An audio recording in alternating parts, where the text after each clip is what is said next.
What if I told you the most haunted places in the world aren't ancient castles or forgotten graveyards? What if they're right in your pocket, on your computer screen, or in the reflection of your office window? The ghost stories you grew up with are out of date. We're not talking about clanking chains in a dusty attic anymore.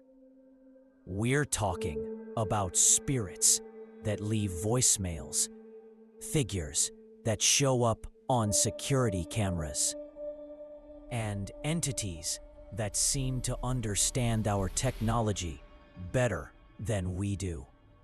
In our world of constant connection, of Wi-Fi signals and digital footprints, the line between our world and theirs has become blurry, thin, and terrifyingly easy to cross.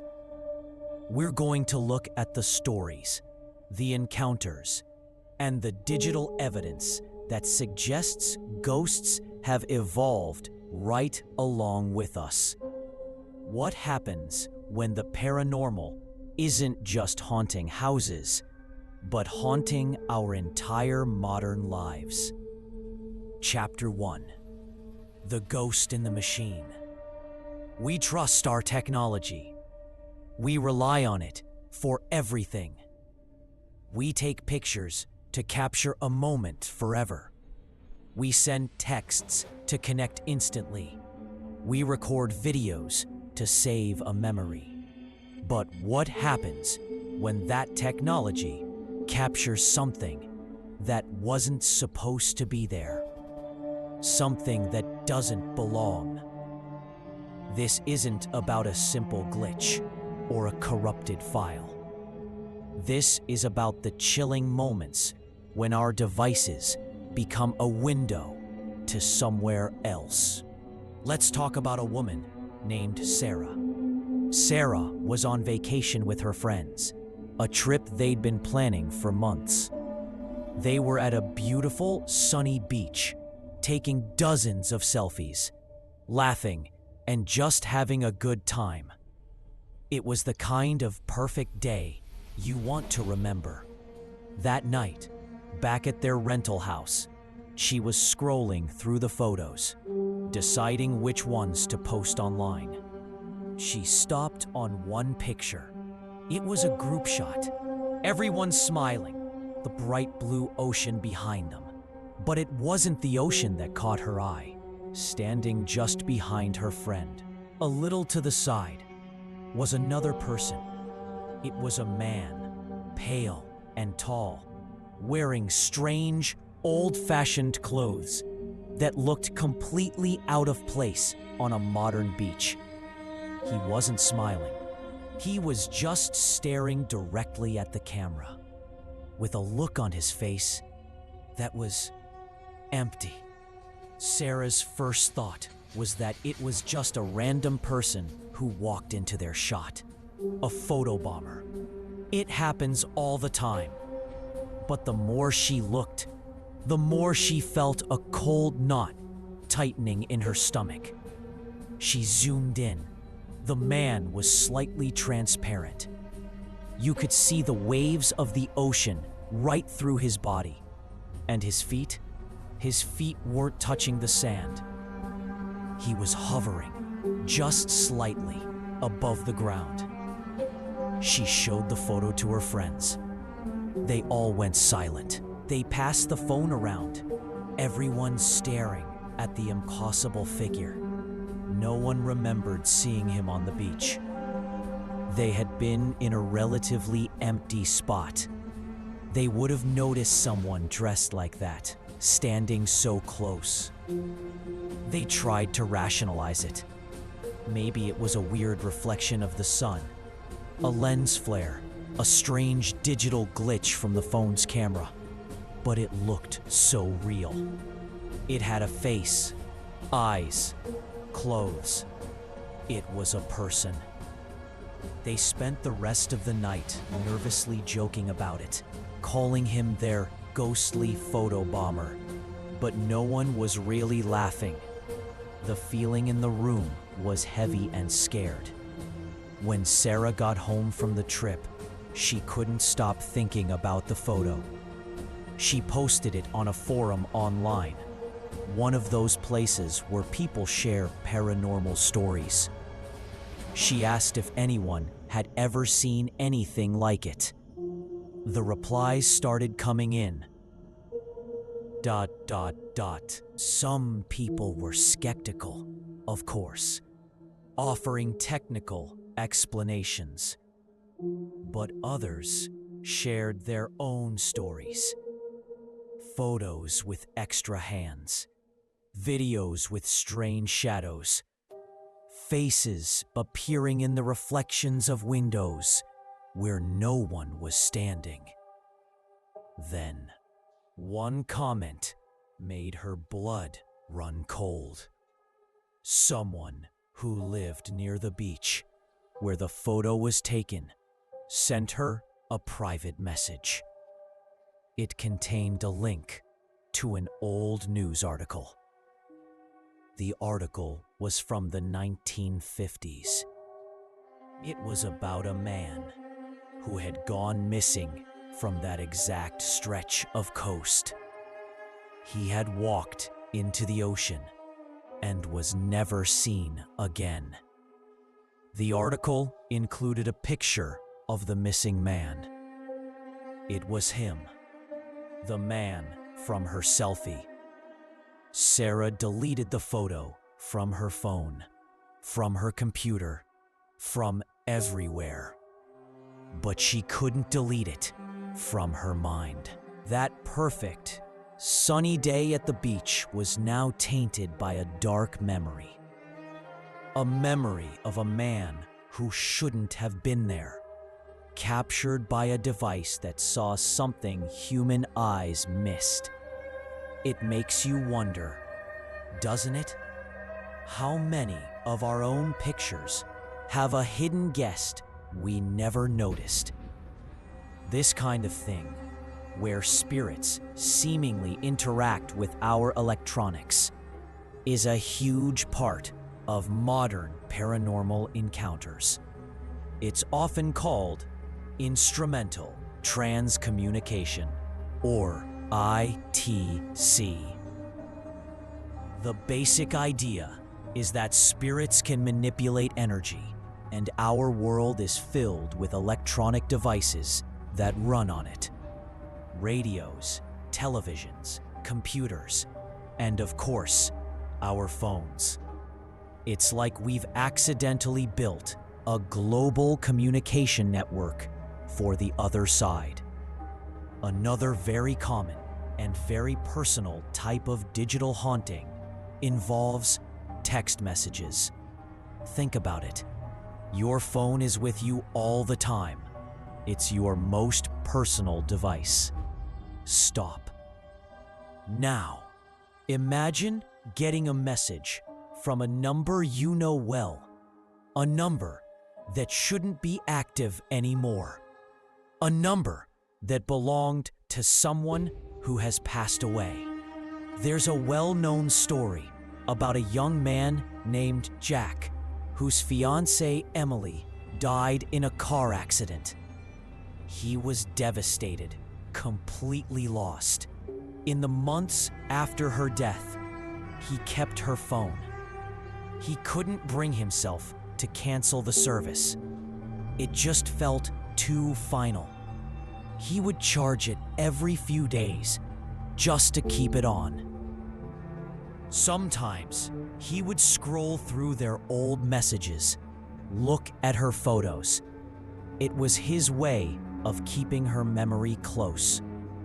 About a year after she died, he was lying in bed late at night when his own phone buzzed.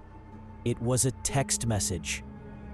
He looked at the screen and his heart stopped. The message was from Emily. The text was simple, just one word: here.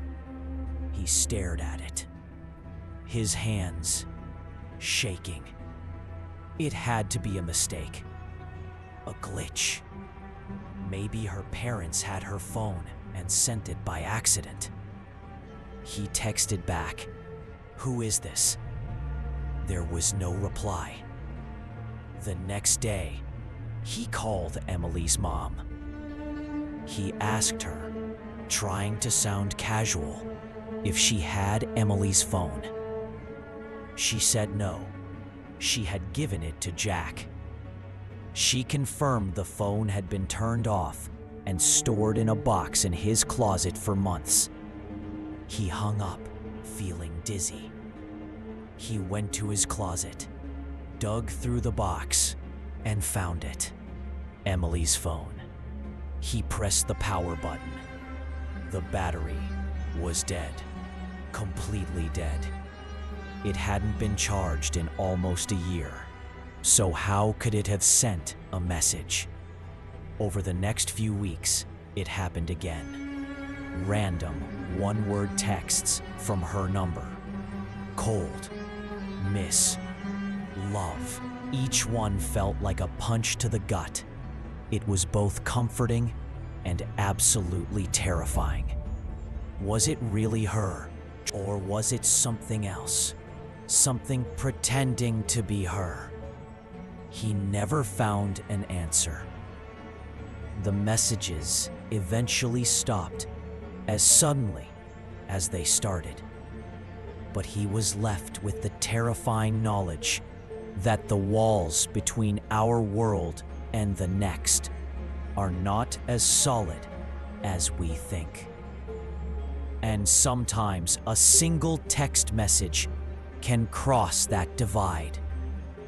Chapter 2: The Haunting of the Modern Workplace.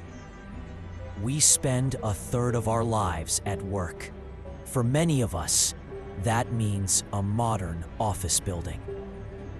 Place of glass and steel, bright fluorescent lights, and the constant hum of computers. These places feel so sterile, so new, so normal. They don't have the history of an old Victorian mansion or the sadness of an abandoned asylum. So why are they becoming some of the most active paranormal hotspots? The truth is, land has a memory. Before that shiny new office tower was built, what was there? A cemetery? An old farmhouse? A battlefield? Energy doesn't just disappear. And sometimes, when you build a brand new building on top of old ground, the past doesn't stay buried. Consider a software company in Austin, Texas. They moved into a state-of-the-art 10-story building. It was the perfect headquarters for a forward-thinking tech firm. But soon after they moved in, strange things started happening. It began with small stuff. Employees working late would hear footsteps in the empty hallways. They'd see shadows move out of the corner of their eye. But when they turned to look, nothing was there. The cleaning crews were the first to report something more concrete. They would clean a floor, make sure all the offices were locked, and then move to the next level.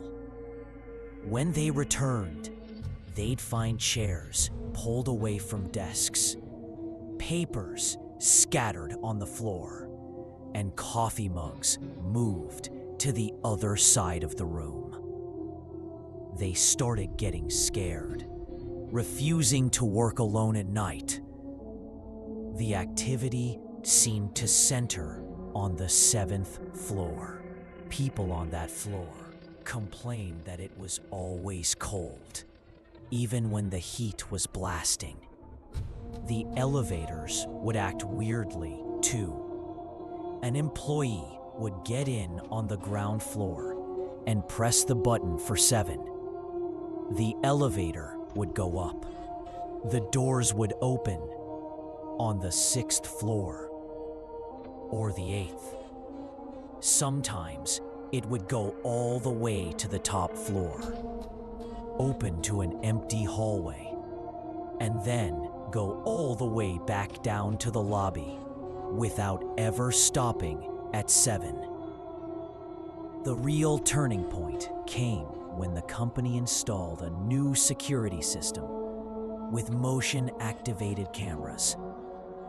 The system was constantly being triggered at night on the 7th floor, when the building was supposed to be completely empty.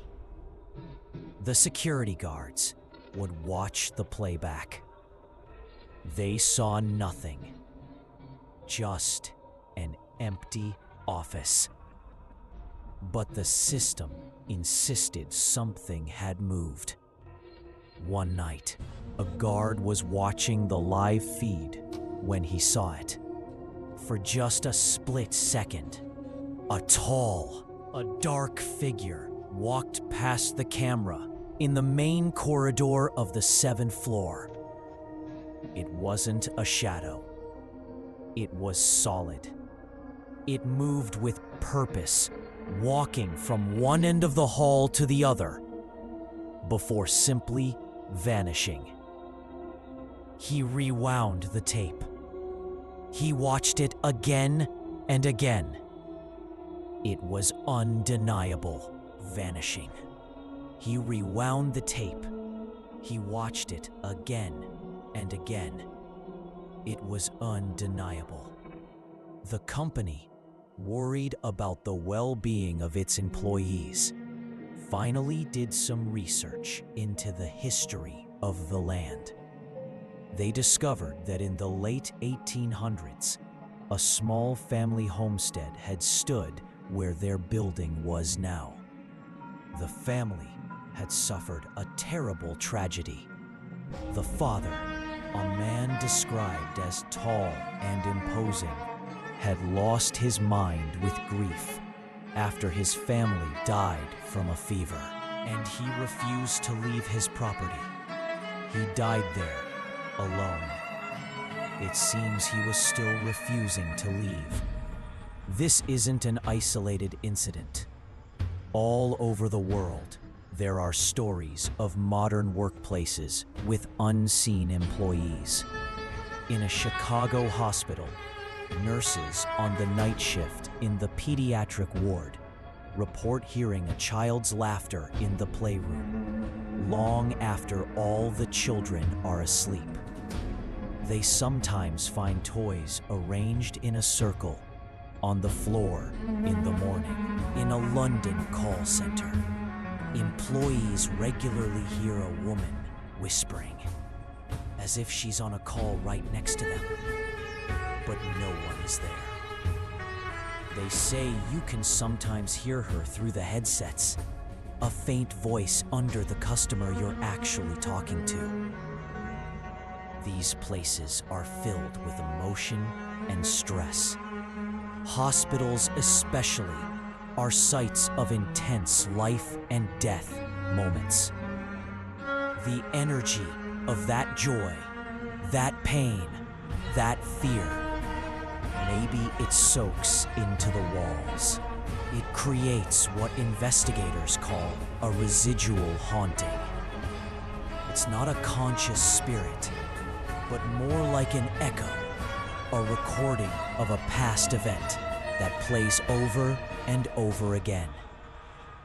The child's laughter in the hospital isn't a ghost trying to play. It's just the sound of a happy moment, imprinted on the location forever. But that doesn't make it any less unnerving when you're the one who hears it in a dark, silent room. The modern workplace, so clean and logical on the surface, might just be a blank canvas for the emotional energies of the past to repaint themselves. Chapter 3: The Phantom of the Open Road. The story of the Phantom Hitchhiker is one of the oldest and most famous ghost stories in the world. A driver picks up a lonely figure on the side of a dark road. They have a short conversation, and when the driver reaches the destination or looks back, the passenger has vanished into thin air. It's a classic for a reason.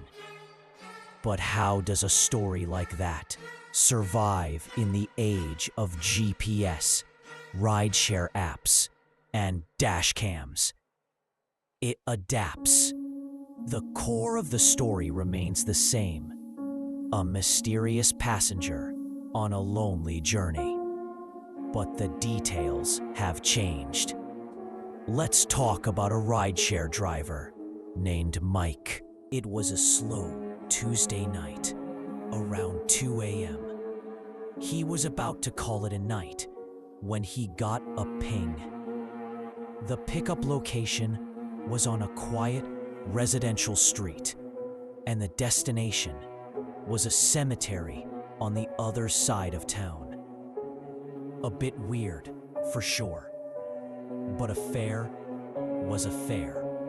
He pulled up to the address. A young woman was waiting under a streetlight. She was wearing a simple white dress, which also seemed a bit strange for the chilly night. She got into the back seat without a word. Mike started the trip on his app. Heading to Greenwood Cemetery? He asked, trying to be friendly. She just nodded, her face illuminated only by the passing streetlights. The drive was silent and uncomfortable. Mike tried making small talk a couple of times, but she only gave one-word answers, or none at all. He glanced in the rearview mirror. She was just staring out the window, her expression completely blank. He started to feel a genuine sense of dread. As he got closer to the cemetery, he noticed the temperature in the car dropping. It was a cold night, but this was different.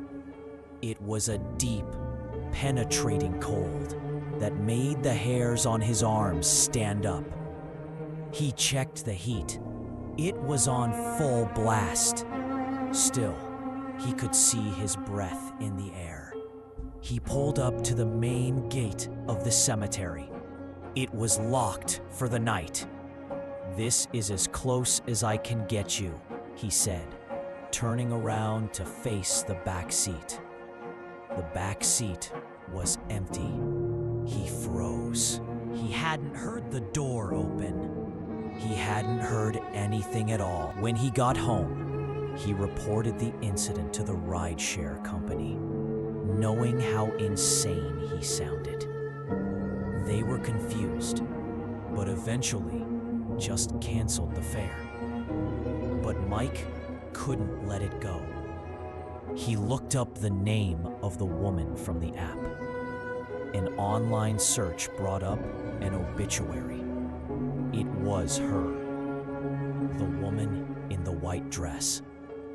She had died 10 years ago on that very same date.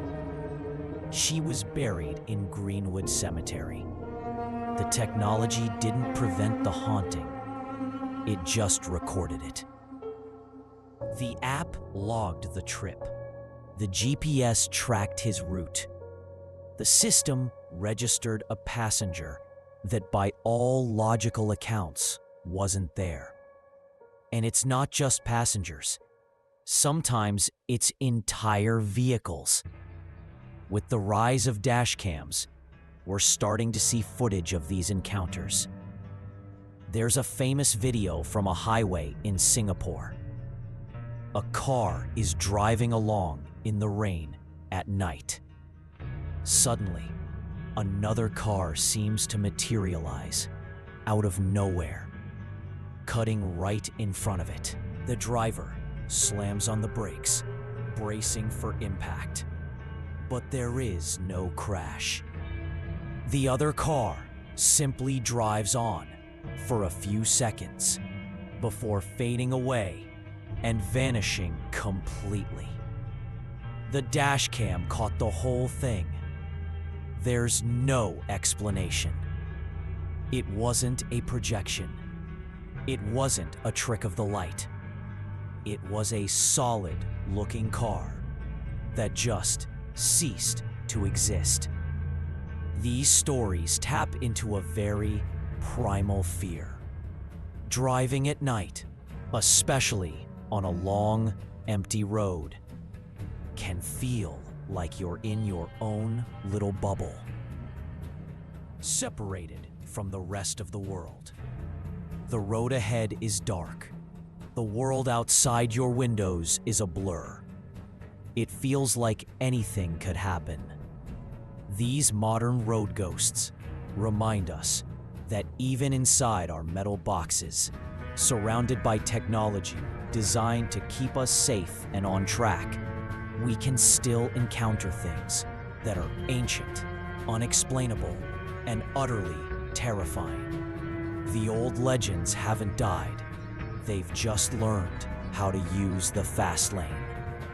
Chapter 4. When your smart home isn't yours anymore. We've invited technology into the most personal spaces of our lives, our homes.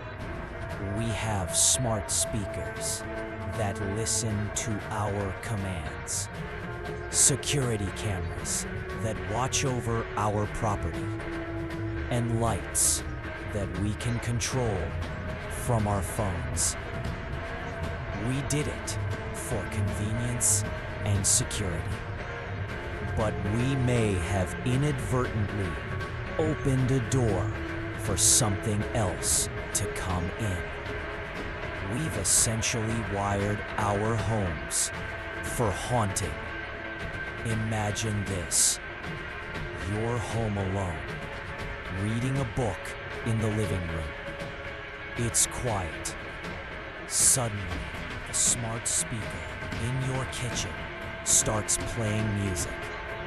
It's not your playlist. It's old. Your blood turns to ice. Who is he? You live alone. You unplug the device, your hands trembling, and you sit in the silence, listening to every creak of the house, wondering if you're really alone after all. This is the new face of a haunted house story. It's not about flickering lights anymore. It's about a device that is meant to be under your control, suddenly demonstrating a will of its own. Or worse, taking orders from someone or something that you can't see. People all over the world have reported their smart devices acting in ways that defy easy explanation. A family in California kept hearing strange, distorted whispers coming from their baby monitor. It wasn't picking up sounds from inside the house. It sounded like it was broadcasting from somewhere else. They only realized how terrifying it was when they heard it whisper their baby. A man reported that his smart lights would turn on and off in one specific room of his house, always at 3:15 a.m. He tried resetting the system, changing the bulbs, even hiring an electrician. Nothing worked. The light show continued every single night. And perhaps most chillingly, there are the security cameras, the Ring doorbell camera, the Nest Cam in the living room. They are our digital eyes, watching when we can't. And sometimes they see things. There's an incredible amount of footage online shared by homeowners that shows anomalies, orbs of light floating through a room, doors opening and closing on their own, and sometimes faint, transparent figures walking across a lawn or down a hallway, captured for a few brief seconds before they fade away. One of the most compelling examples is a video from a family's living room camera. In the middle of the night, you can see the family cat. Suddenly, the cat wakes up, its head snapping towards the empty doorway. It arches its back and hisses at something that isn't there. Then, a child's toy, a small plastic ball on the floor, rolls across the room by itself, as if it were pushed by an unseen hand. The cat watches it roll, terrified, before bolting out of the room. The camera recorded the whole thing. The family checked for drafts, sloped floors, anything that could explain it. They found nothing. The problem with these events is that there's always a sliver of doubt. A smart speaker could be hacked. You can't just reboot the house. This new kind of fear is insidious. It takes the very things we bought to feel safe and in control, and turns them into instruments of terror. It makes you wonder if the voice answering your questions is the only one listening. Chapter 5: The Challenge of Digital Ghosts.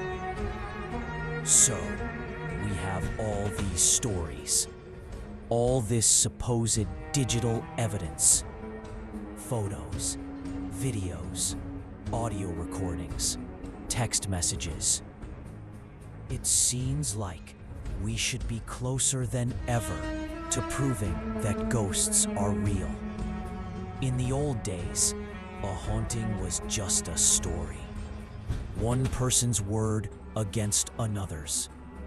Now, we have potential proof we can save, copy, and share with the entire world in an instant. But this has created a massive new problem: authenticity. The very same technology that can capture a ghost can also be used to fake one. Photo editing software is incredibly powerful. Video effects can be done on a home computer. It's easier than ever to create a convincing hoax. Every time a piece of evidence appears online, it's immediately met with a storm of skeptics who pick it apart, frame by frame, looking for signs of digital manipulation. And a lot of the time, they find it. This creates a huge challenge. If you have a genuinely unexplainable photo, how do you convince anyone it's real? It gets lost in the noise of all the fakes. The digital world is a double-edged sword. It gives us the tools to potentially capture the paranormal, but it also gives us infinite reasons to doubt what we see. Modern paranormal investigators have to be part scientist, part tech expert, and part detective. They use a whole arsenal of gadgets to try and capture objective data. EMF meters. These detect fluctuations in electromagnetic fields. The theory is that spirits disrupt these fields when they manifest. A sudden, unexplained spike on an EMF meter in a room with no power sources is considered a possible sign of paranormal activity. Thermal cameras. These cameras don't see light, they see heat. They can spot cold spots in a room, which are often associated with hauntings. Seeing a human-shaped cold spot move across a room on a thermal camera is deeply unsettling. Spirit boxes. These are devices that rapidly scan through radio frequencies. The idea is that spirits can use the white noise and bits of audio to form words and speak. It's a controversial tool, but the results can sometimes be shockingly direct, with voices seeming to answer questions in real time. But even with all this gear, proof is slipping. A spike on an EMF meter could be caused by faulty wiring in the walls. A cold spot could be a draft from a window. A voice from a spirit box could be just a random radio broadcast. For every piece of evidence, there is a potential rational explanation. And then there's the biggest hurdle of all. Our own brains. Humans are wired to find patterns, especially faces. It's called pareidolia. It's why we see faces in clouds, or in the burn marks on a piece of toast. When we look at a grainy photo or a video full of static, our brain desperately tries to make sense of the chaos, and it might create a face or a figure that isn't really there. Our own psychology, our own desire to see something, can be our worst enemy when searching for the truth. We are programmed to see ghosts even when they don't exist. This is the central problem of the modern haunting. We are surrounded by ghosts. They are in our data streams, our photo libraries, and our late-night security alerts. But we are also surrounded by doubt. The more evidence we gather, the less certain we become. Every captured anomaly, every ghostly voice, pushes us to ask the same terrifying question. Is this real? Or am I just seeing what I want to see? The unseen coworker. Let's bring this all together with one final story. A story that is so modern, so mundane, yet so profoundly strange, that it perfectly captures the new era of ghosts. This isn't about a creepy house or a dark road. This happened in a brightly lit, open-plan office in a major city, an accounting firm. Nothing could be more normal. A young woman, let's call her Chloe, started a new job there. On her first day, she was being introduced to the team. She met about 20 people, shaking hands, trying to remember names. One of the people she met was a quiet man named Martin. He had a desk in the corner.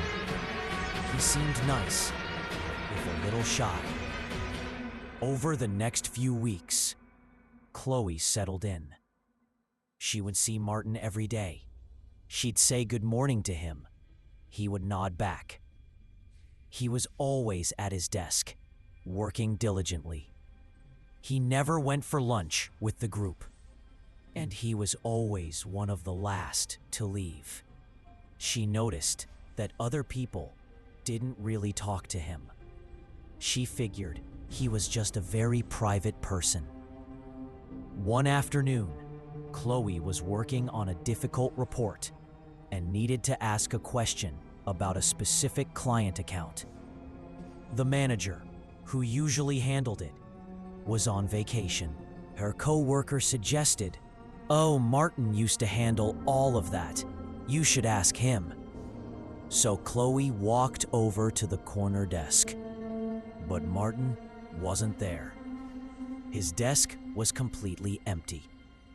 No computer, no papers, no personal items. Just a bare desk and a chair. She was confused. She turned back to her coworker. "Where's Martin? Did he move desks?" Her coworker gave her a strange look. "Who's Martin?" she asked. "Martin," Chloe repeated. "The guy who sits over there." She pointed to the empty desk. The coworker's face went pale. "There's no one named Martin in this office," she said slowly. "No one has sat at that desk for over a year." Chloe felt a wave of confusion and fear. "What are you talking about? I see him every day. I said good morning to him today. He's tall, has dark hair, wears glasses." The coworker grabbed another older employee. Chloe explained the situation again. The older employee listened, his eyes growing wide. He walked over to a filing cabinet and pulled out an old company newsletter from a few years back. He flipped through the pages and then stopped, pointing to a picture in an in memoriam section. It was a picture of Martin, the man from the corner desk. The newsletter said that he had been a dedicated employee who had passed away from a sudden heart attack while working late at his desk. The very same desk that was now empty. Chloe had been seeing and interacting with a ghost for weeks, and no one else in the office could see him. He wasn't a terrifying spirit. He was just doing his job. A residual echo of a man who was so dedicated to his work that he never left. This is the modern ghost. Not a monster, not a demon. Just a quiet, persistent presence, going through the motions of a life that has already ended. Completely unseen in the middle of a busy, brightly lit office. It's a ghost you could walk past every single day and never even know it. Conclusion: a new reality. The world has changed. Our fears have changed with it. We are no longer afraid of the dark in the same way. Our darkness now has a digital glow. The ghosts of the 21st century are not confined to the places we expect. They have broken free. They are in our phones, our cars, our homes, and our workplaces.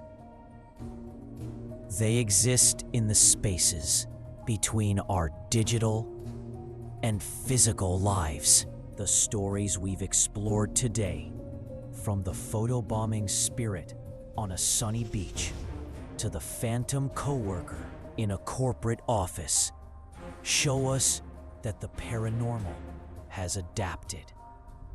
It uses our own creations, our own networks, to make its presence known. And in doing so, it has become more personal, more pervasive, and arguably more terrifying than ever before. We are left with a chilling thought. In a world where we are always connected, always recording, always watching, maybe we have just created more ways for the other side to watch us back.